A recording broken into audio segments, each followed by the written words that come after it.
ఇప్పుడు ఏదైతే ఎల్ఓపి గారు అన్నారో ఆ మాట విత్డ్రా చేసుకోవాలి. ఒక తల్లిని నిండు సభల్లో అవమానిస్తే కొడుకు ఆవేదన అలాగే ఉంటది.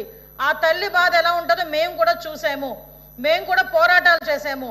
అలాంటి విషయాన్ని రాజకీయంగా వాడుకుంటున్నారు అన్న పదాన్ని ఏదైతే ఉపయోగించారో ఎల్ఓపి గారు, దాన్ని ఈ రోజు మహిళలను అవమానించినట్టే.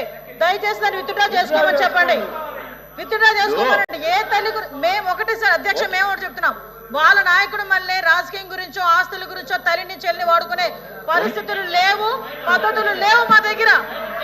బయటికి గెంటే పరిస్థితులు లేదు. ఒక కొడుకు ఆవేదన అధ్యక్ష, అది దాన్ని రాజకీయంగా వాడుకుంటున్నారు అన్నవేంటి అధ్యక్ష? ఆయన రాజకీయంగా వాడుకుంటామని అన్నవేంటి?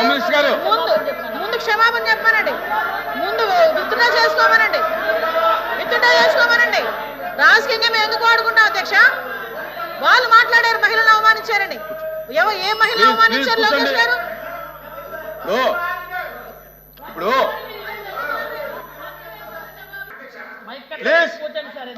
మీకు మైక్ కట్ అయింది, కూర్చోండి. మీరు ఏం మాట్లాడిన రికార్డు కాదు,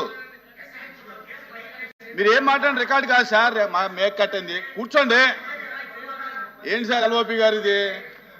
ఎల్ఓపి గారు మీరు అలా రిక్వెస్ట్ చేశారు, ఇచ్చాము. ఏంటిది? ప్లీజ్ ప్లీజ్ హోమ్ మినిస్టర్ గారు కూర్చోవాలి మీరు. అధ్యక్ష క్వశ్చన్ అడుగుతారనుకుంటే లెక్చర్లు ఇస్తారేంటి అధ్యక్ష? Please please please continue. అధ్యక్ష ధన్యవాదాలు అధ్యక్ష. మరి మా ఎమ్మెల్సీ గారు ప్రీవియస్ పోలీస్ ఆఫీసర్ గారు ఏ తప్పుడు కేసులు ఎవరెవరు పెట్టారంటే అవి కూడా బయటకు తీస్తాంలేండి, ఎవరెవరు ఏ తప్పుడు కేసులు పెట్టారు అవి తర్వాత ఆలోచించుకోవచ్చు. అధ్యక్ష ఒకటి, ఇప్పుడు ఇందాక మన గౌరవ సభ్యులు నాగేంద్ర బాబు గారు అడిగిన క్వశ్చన్ అధ్యక్ష, యాక్చువల్గా అధ్యక్ష మనకి ఇక్కడ చూస్తే అధ్యక్ష లాస్ట్ 9-24 మనం అబ్జర్వ్ చేసుకుంటే మ్యాక్సిమం తప్పుడు కేసులే నమోదైన పరిస్థితి. అవి ఒక పక్క పొలిటికల్ కేసులు అవ్వచ్చు, ఒక పక్క ప్రెస్ వాళ్ళ మీద కేసులు పెట్టడం అవ్వచ్చు, ఆఖరికి సోషల్ మీడియాలో ఒక పోస్ట్ ఫార్వర్డ్ చేసినందుకు సిఐడి ఆఫీస్ నుంచి నోటీసులు ఇచ్చి సిఐడి ఆఫీస్కి పిలిపించుకొని కేసులు పెట్టిన సందర్భాలు కూడా చాలా ఉన్నాయి అధ్యక్ష. ఇలాంటివి దయచేసి వినండి సార్, వినండి సార్, నేనేమి అబద్ధాలు మాట్లాడట్లా, నేను విషయం చెప్తున్నా సార్. కొన్ని క్వశ్చన్స్ అడిగారు, మీరు కూడా 5 సంవత్సరాలు, లాస్ట్ 5 సంవత్సరాలు మీరు కూడా అధికారంలో ఉన్నారు. ఏ కేసులు ఎలా పెట్టాలి, ఏ కేసు ఇన్వెస్టిగేషన్ స్టేజ్లో ఎలా ఉంటాయి, కోర్టుకు వెళ్ళిన తర్వాత ఎలా ట్రయల్స్లో ఎంత టైం పడుతుందో అవన్నీ కూడా మీకు కూడా తెలుసు. యాజ్ ఆఫ్ నౌ నేను చెప్పేది ఏంటంటే అధ్యక్ష, జెన్యూన్గా ఒక కేసు పెడితే దానికి సంబంధించి కోర్టులో మనం ఫైట్ చేసుకోవటమా, కోర్టులకు మనం ఆశ్రయించడం అన్నది పక్కన పెట్టచ్చు అధ్యక్ష. ఇక్కడ చూస్తే అధ్యక్ష ప్రభుత్వాన్ని క్వశ్చన్ చేసినందుకు, ప్రభుత్వం మీద వ్యతిరేకంగా ఒక పోస్ట్ పెట్టినందుకు, పోస్ట్ పెట్టడమే కాదు ఆ పోస్ట్ ఫార్వర్డ్ చేసినందుకు, అంటే దాని మీద కేసులు పెట్టడమే కాదు, ఎస్పెషల్లీ మహిళలు ఎవరైనా కూడా ఆ ప్రభుత్వాన్ని వ్యతిరేకిస్తూ ఏదైనా పోస్ట్ పెడితే గత ప్రభుత్వాన్ని క్యారెక్టర్ అసోసియేషన్ చేసి కూడా సోషల్ మీడియాలో పోస్టులు పెట్టిన సందర్భాలు కూడా ఈ సందర్భంగా గుర్తు చేయాలి అధ్యక్ష. దీంట్లో భాగంగా అధ్యక్ష చాలా మంది మీద కేసులు, అమరావతి రైతులు రాజధాని అమరావతి ఉండాలని చెప్పేసి కోరుకునే నేపథ్యంలో వందలాదిగా కేసులు పెట్టిన నేపథ్యం. దయచేసి ప్లీజ్ సార్, నేను అన్నిటికీ సమాధానం చెప్తా, అన్నిటికీ ఇది నా టైం సార్. ప్లీజ్, క్వశ్చన్ అడిగింది మా వాళ్ళే, క్వశ్చన్ అడిగింది మా వాళ్ళు, మీకు చెప్తున్నాను సార్. అదేవిధంగా అధ్యక్ష ఎస్సీ అట్రాసిటీ కేసులు నా మీద ఎస్సీ అట్రాసిటీ కేసు పెడితే నేను ఇప్పటికీ కూడా కడప కోర్టుకి నేను మాట్లాడమంటున్నానండి, మీరు కాదు సార్, మీరు కాదు.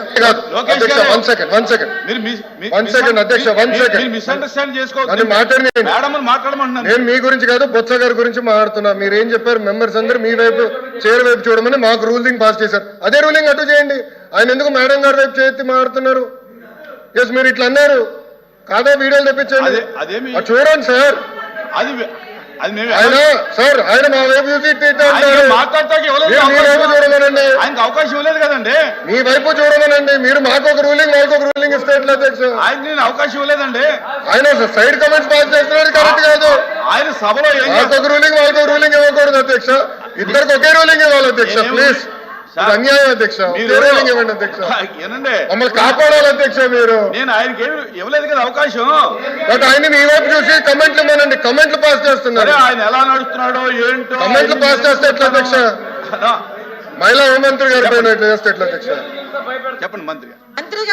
మంత్రి సమాధానం చెప్తున్నప్పుడు అడగడం కూడా కొంచెం పొరపాటే కదా అధ్యక్ష. ఎల్ఓపి గారు కదా, నేను అది మా లోకేష్ గారు చెప్తున్నారు దాని గురించి అలా చేయొద్దునా కూడా అధ్యక్ష. నేను అలా అడిగినా కూడా నేను సమాధానం చెప్తున్నాను కదా అధ్యక్ష. దయచేసి ఇప్పుడు దీన్ని కొంచెం వాళ్ళు డైవర్ట్ చేయడానికి ప్రయత్నం చేస్తున్నారు అధ్యక్ష. డైవర్ట్ చేయలేదు ఉద్దేశం లేకపోతే కామ్గా వినండి, మేము చెప్తున్నాం కదా. ఒకటే చెప్తున్నా అధ్యక్ష, ఈరోజు అట్రాసిటీ కేసులు అధ్యక్ష, నా మీద కూడా అట్రాసిటీ కేసు అధ్యక్ష. నేను కూడా కడప కోర్టుకి అటెండ్ అయ్యి వచ్చిన సందర్భాన్ని కూడా ఈ రకంగా గుర్తు చేయాలి అధ్యక్ష. ఎస్పెషల్ నేను ఎస్సీ అయ్యి ఉండి ఎస్సీ అట్రాసిటీ కేసు నేను ఫైల్ చేశారు వాళ్ళు. అట్ ద సేమ్ టైం మన అమరావతి రైతులకు సంబంధించి అట్రాసిటీ కేసు ఎస్సీస్ మీద అట్రాసిటీ కేసులు పెట్టిన సందర్భాలు ఈ రోజుకి కూడా వాళ్ళు కూడా కోర్టులకు వెళ్ళే పరిస్థితి ఈ రోజు కనిపిస్తుంది అధ్యక్ష. సుమారుగా అధ్యక్ష ఎక్కడైనా ఎక్స్ సీఎం జగన్మోహన్ రెడ్డి గారు బయటికి వెళ్ళాలనుకుంటే మమ్మల్ని హౌస్ అరెస్టులు, ఇలాంటి అరెస్టులే కాదు అధ్యక్ష, ఎక్కడ పడితే ఎక్కడ ఒక పక్క నుంచి టీచర్స్ మీద అరెస్టులు, అంగన్వాడీ వర్కర్స్ బయటకు వస్తే అరెస్టులు, ఆశా వర్కర్లు బయటకు వస్తే అరెస్టులు, ఆఖరికి ఎక్కడైనా మేము యాజిటేషన్ చేయడానికి మేము ఒక నోటీస్ ఇస్తే దానికి మా ఇంటి దగ్గర హౌస్ అరెస్టులు. ఇలాంటి నేపథ్యంలో అధ్యక్ష చాలా హౌస్ అరెస్టులు జరిగినాయి, చాలా మంది మీద కేసులు పెట్టారు. కొన్ని కేసులు అయితే చాలా మట్టుకు కేసులు కూడా మా వరకు దృష్టికి వచ్చినాయి అధ్యక్ష. సుమారుగా అంటే మా పోలీస్ డిపార్ట్మెంట్కి ఇలా మా మీద అక్రమ కేసులు పెట్టారు, వీటి మీద చర్యలు తీసుకోండి అని చెప్పి రిప్రజెంటేషన్స్ వచ్చిన కేసులు దగ్గర 3116 కేసులు వచ్చినాయి అధ్యక్ష. ఇంకా చాలా రాని కేసులు చాలా ఉన్నాయి అధ్యక్ష. అండర్ ఇన్వెస్టిగేషన్లోని అదేవిధంగా పెండింగ్ ట్రయల్స్లో కొన్ని ఉన్నాయి, కొన్ని కేసెస్ డిస్పోజ్ చేశాము. ఎస్పెషల్లీ ఇంకా కొన్ని కేసెస్ని కూడా కోర్టులో ఉండడం వల్ల కొన్ని కేసెస్ కూడా ట్రయల్ వెళ్తున్నాయి అధ్యక్ష. ఇందాక గౌరవ ఎమ్మెల్సీ గారు మాట్లాడినప్పుడు అధ్యక్ష నిజంగా అది ఒక వ్యాలిడ్ పాయింట్. ఎందుకంటే నేను కూడా ప్రెజెన్స్ డిపార్ట్మెంట్ చూసినాను అధ్యక్ష. ఎక్కడైనా ఏదైనా ప్రెజెన్స్కి వెళ్ళి వాళ్ళ దగ్గర విజిట్ చేయడానికి వెళ్ళేటప్పుడు అక్కడ ఉన్న రిమాండ్ ఖైదీలు చాలా మంది బయటకు వచ్చి మా మీద అక్రమంగా ఈ కేసు పెట్టారు, ఈ కేసు పెట్టడం వల్ల మేము ఇన్ని సంవత్సరాలుగా బెయిల్ తీసుకొచ్చుకునే పరిస్థితి లేక మేము చాలా మంది ఇందులో ఉండిపోవాల్సి వస్తుంది అని చెప్పారు. దానికి కూడా ఏం చేయాలనేది ఆల్రెడీ సీఎం గారితో డిస్కస్ చేసుకోవడం జరిగింది అధ్యక్ష. దానికి ఒక కార్యాచరణ కూడా ప్రకటిస్తాం. ఎస్పెషల్లీ పాస్పోర్ట్స్ విషయంలోనే అదేవిధంగా రీసెంట్గా ఇప్పుడు కానిస్టేబుల్ పోస్టులు అవనివ్వండి, టీచర్ పోస్ట్, డిఎస్ఏ పోస్టులు అవనివ్వండి, గవర్నమెంట్ పోస్టులు ఏదైనా వచ్చేటప్పుడు ఇలాగా పొలిటికల్గా పెట్టిన కేసెస్ దృష్ట్యా చాలా మంది విద్యార్థుల మీద కూడా కక్ష సాధింపు చర్యలుగా ఆ రోజు కేసులు పెట్టిన సందర్భాన్ని కూడా గుర్తు చేస్తున్నాను అధ్యక్ష.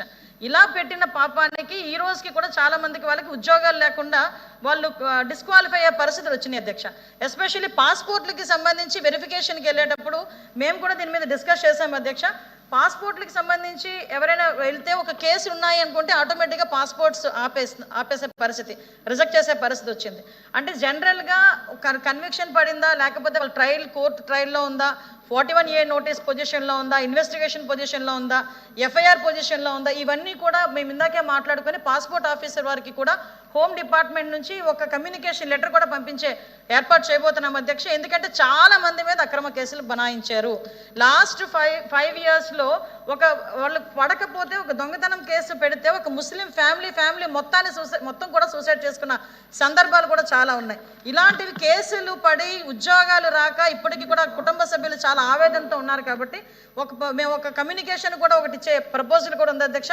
పాస్పోర్ట్ ఆఫీసర్కి కూడా మేము పెట్టి ఒక కాలమ్ను కూడా ఎక్స్ట్రా పెట్టి ఏ కేసు ఏ పొజిషన్లో ఉంది, ఆ అండర్ ఇన్వెస్టిగేషన్ పొజిషన్లో ఉందా, వాళ్ళకి ఏమైనా అరెస్ట్ చేశారా, లేకపోతే ఎఫ్ఐఆర్ పొజిషన్లో ఉందా, కోర్టులో పెండింగ్ ఉందా, ఇది కూడా ఒక కాలం ఇచ్చి దాని ప్రకారంగా కూడా వాళ్ళు వాల్యూట్ చేసుకోవాల్సిందిగా వాళ్ళని కూడా కోరేదానికి మేము కూడా ఒక లెటర్ కమ్యూనికేట్ చేయడానికి మేము సిద్ధంగా ఉన్నాం అధ్యక్ష. ఇందాక మేము మాట్లాడుతుంటే కేసుల గురించి మాట్లాడుతుంటే ఉలికిపాటు ఉంది అధ్యక్ష. నిజంగా మేము పడ్డాము అధ్యక్ష, మేమే కాదు అధ్యక్ష, ఇక్కడ ఉన్న వాళ్ళు చాలా మందిలో ఈ కేసులు పడిన సందర్భం ఉంటే ఇంకొక విషయం కూడా చెప్పాలి అధ్యక్ష. ఈ సందర్భంగా ఇదే మాట ఒకసారి చంద్రబాబు నాయుడు అంటే ఆ హౌస్ గురించి హౌస్ దగ్గర మాట్లాడకూడదు కాబట్టి ఒప్పుకున్నా. కొన్ని సోషల్ మీడియాలో మాట్లాడేటప్పుడు తెలుగుదేశం ఎన్డీఏ కూటమి సభ్యులలోనే 94% మీద కేసులు ఉన్నాయని సాక్షి పేపర్ ఏదో రాశాడు అధ్యక్ష. మా మీద ఏమి గొడ్డల వేటు మీద పెట్టామని హత్యల కేసులు లేవు అధ్యక్ష, కోడికత్తున్నదని మా మీద అధ్యక్ష కేసులు లేవు అధ్యక్ష, అమ్మ చెల్లి కేసులు పెట్టామని మా మీద కేసులు లేవు అధ్యక్ష. కేవలం మా మీద కేసులు ఉన్నది ఏంటంటే రాజకీయ కేసులు. నువ్వు ఇసుక మాఫియా చేస్తున్నావని మేము రోడ్డు ఎక్కితే కేసులు పెట్టారు, లేదు మైనింగ్ మీద కేసులు పెడితే కేసులు పెట్టారు. నేను ఎవరి పేరు ఎత్తలేదు, నేను కేసుల గురించి మాట్లాడాను. మీరు భుజాలు తడుముకుంటే నేనేం చేయాలి? భుజాలు తడుముకుంటే నేనేం చేయాలి? ఈ రోజు లీగల్గా అది కూడా అధ్యక్ష ఈ కేసులు ఏదైతే ఉన్నాయో ఈ కేసుల్ని తొందరగా వాళ్ళకి ఎలా పరిష్కారం చూపించాలనే ఉద్దేశంతో పోలీస్ డిపార్ట్మెంట్తోని అదేవిధంగా లా డిపార్ట్మెంట్తోని కూడా ఒక మీటింగ్ కూడా అరేంజ్ చేసుకోవడం జరిగింది అధ్యక్ష. దీని మీద యాజ్ ఎల్ యాజ్ పాసిబుల్ ఒక మంచి న్యూస్ రావాలని నేను కూడా మనస్ఫూర్తిగా కోరుకుంటున్నా. దానికి హోమ్ డిపార్ట్మెంట్, లా డిపార్ట్మెంట్ రెండు కూడా కోఆర్డినేషన్తో పనిచేస్తున్నాయి. గవర్నమెంట్ కూడా దీనికి పూర్తి మద్దతు కూడా ఇస్తుంది అధ్యక్ష. థ్యాంక్ యూ అధ్యక్ష.